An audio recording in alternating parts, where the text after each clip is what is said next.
Ang programang ito ay rated SPG. Striktong patnubay at gabay ng magulang ang kailangan. Maaaring may masiselang tema, lengguwahe, karahasan, sexual, horror o droga na hindi angkop sa mga bata.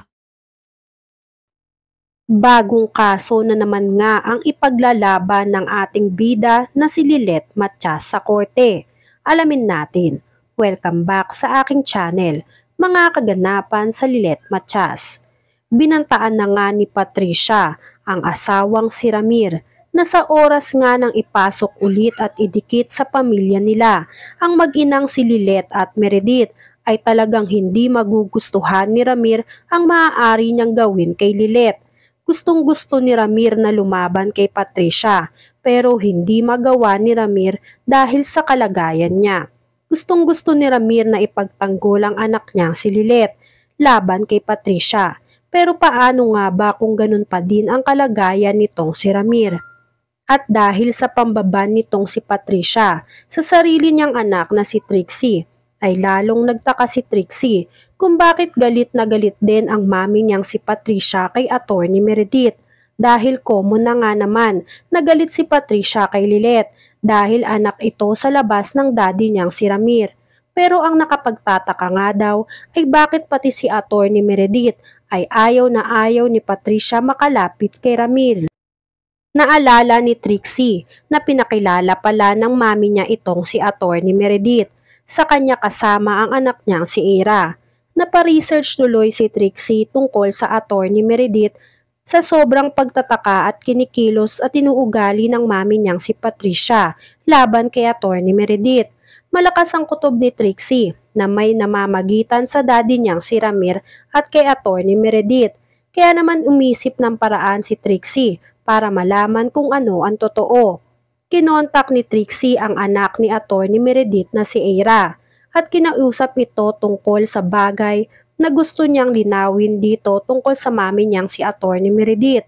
Pumayag si Ira sa gustong mangyari nitong si Trixie dahil gusto din naman makausap nitong si Ira si Trixie para kuntsabahin na awayin itong si Lilet dahil salot daw si Lilet sa buhay nila. Excited na nga si Trixie na alamin kung ano ang katotohanan at kung anong meron at bakit galit na galit din si Patricia sa mami ni Ira na si Attorney Meredith.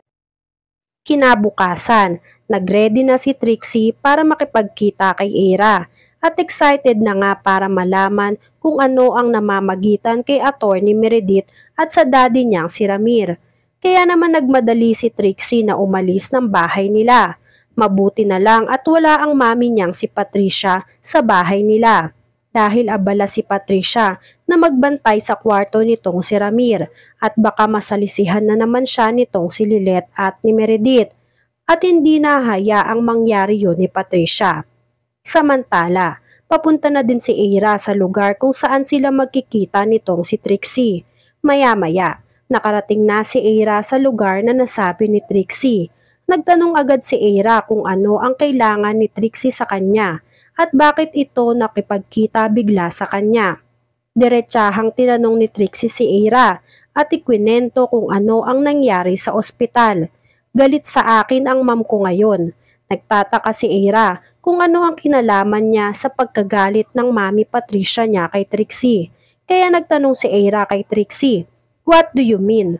Nung pinayagan ko yung ma'am mo na bumisita sa ospital, takang-taka pa din si Ira. Kaya inulit ni Ira ang tanong, "What do you mean? Hindi ko maintindihan." Sumagot ulit si Trixie, nang diretsahan, "May relasyon ba ang dad mo sa ma'am ko?" Nanlaki ang mata ni Ira sa tanong ni Trixie sa kanya. At syempre, dakilang sinungaling itong si Ira. Pinagtanggol nito ang mami niyang si Attorney Meredith. Nagkunwaring nagulat si Ira. "What? Anong magkarelasyon? Hindi no? Paano naman sila magiging magkarelasyon? Ang pagkakaalam ko lang ay naging kliyente ng mami Meredith ko ang dad mo. Hanggang dun lang yun." Sumagot si Trixie. "Pero hindi pa din valid yun para magalit ng ganun na lang ang mami ko sa mami Meredith mo. Sigurado ako na may iba pang malalim na dahilan kung bakit galit na galit ang mami ko sa mami mo. Lalo pa nga nang malaman ko na may gusto daw sabihin ang dad ko sa mom mo bago pa ma-stroke si dad." It's weird naman talaga, 'di ba? Nag-isip ng palusot si Eira na maaaring makalusot kay Trixie at hindi mabuking ang tungkol sa ugnayan ni Ramir at ni Meredith. Sa kabilang banda, sasamahan na ni Lilet si Ino dahil si Lilet ang kinuha ni Ino bilang intern nito. Makikita si Lilet at Ino sa isang coffee shop. Pagdating ni Lilet sa coffee shop, nakita ni Lilet si Eira at si Trixie na magkasama at nag-uusap. Kaya naman nilapitan ito ni Lilet para tanungin, bakit kayo magkasama ni Eira? Nagulat si Eira at si Trixie sa biglang pagsulpot nitong si Lilet. Kaya napatayo si Trixie at si Eira. Sumagot si Eira, may mga pinag-usapan lang kami at wala ka na doon. Sumagot si Lilet, kaya siguro nagagalit ka na naman sa akin Trixie dahil kay Eira. Bago pa nga makasagot si Trixie, nagulantang si Trixie sa boses na narinig niya. Si Ino ang dumating at inaaya na si Lilet dahil magkikita sila Ino, Lilet kasama si Calorena. Sinabi ni Ino kay Lilet, halika na ate Lilet, we have a separate table with ma'am, we have to go. Nangingisi si Eira sa muling pagkikita ni Trixie at ni Ino dahil sakto ang reunion ng mga ito. Dahil malamang ay lalo na namang magagalit si Trixie kay Lilet. Sa kabilang banda, bumisita sa pamilya Matias ang isa sa mga kaibigan nila na si Samson. Ngayon na lang kasi nila ito nakita muli. Kinantsawa nila ni si Samson na mukhang maswerte ito sa napangasawa niya. Dahil napakasipag at napakabit daw nitong si Samson. Ang hindi nila alam ay magiging isa ito sa kliyente nitong si Lilet dahil sa pagtataksil nito sa kanyang asawa. Samantala, nagkita na si Calorena at Lilet. Binalita ni Ino na magsisimula na ang internship niya, kaya gusto ni Ino na gawing intern itong si Lilet. Gulat na gulat si Lilet sa gustong mangyari ni Ino at Calorena. Kaya nagpaalam muna si Lilet na magpupunta muna sa CR.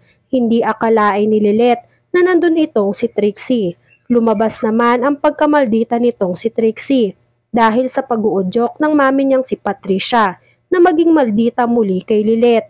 Lalo at nakita pa ni Trixie si Lilet na kasama si Ino. Pinagsabihan ni Trixie si Lilet na benta ka lang naman sa ibang tao kasi isa ka lang naman little person na naging isang abogado. Nasaktan si Lilet sa sinabi ni Trixie. Hindi akalain nitong si Lilet na magkakaaway ulit sila ng kapatid niyang si Trixie. Ano na kaya ang magiging papel ni Samson sa buhay ni Lilet? Magtatagumpay kaya si Lilet sa susunod niyang hahawakang kaso? Yan nga ang mga kaganapan at mga dapat nating abangan dito sa Lilet Matias. Kung gusto nyo pa ng mga gantong klaseng video ay mag-subscribe at i-like itong video na to. Maraming salamat po.